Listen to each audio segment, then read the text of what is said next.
Hello and welcome to this educational video.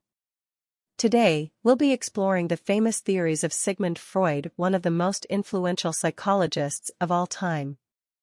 Specifically, we'll be looking at the concept of the ego and superego, three parts of the human psyche that play a critical role in our personalities and behavior.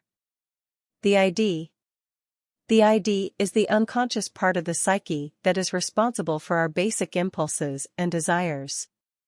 It represents our primal, instinctual drive to satisfy our wants and needs, regardless of social conventions or moral principles.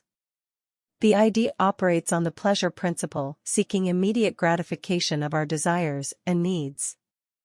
The ego is the conscious part of the psyche that mediates between the demands of the ID and the realities of the outside world. It represents our rational side, trying to balance the desires of the ID with the constraints of reality.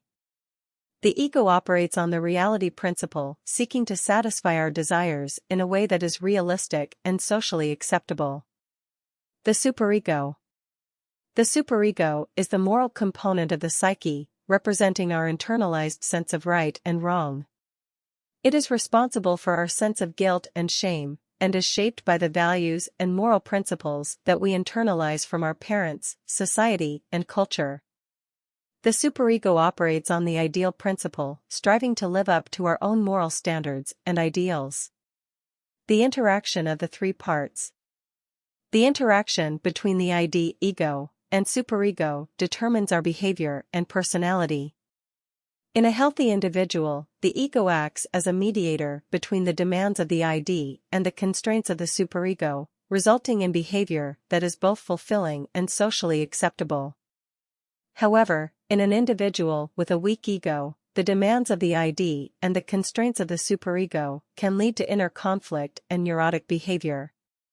In conclusion, the concepts of the ego, and superego are central to Freud's theory of personality and continue to be widely studied and debated by psychologists today.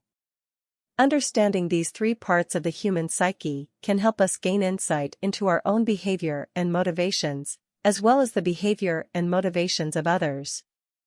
That's it for today's video on the ego and superego.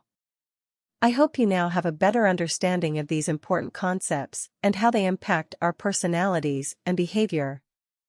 If you found this information helpful, don't forget to like this video and share it with your friends who may also be interested in psychology.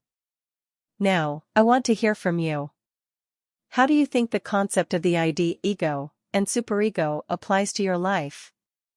Do you think you have a strong ego that balances your desires and social norms?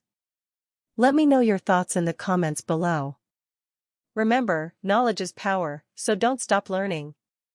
Don't forget to subscribe to this channel for more educational and engaging content. I'll see you in the next video.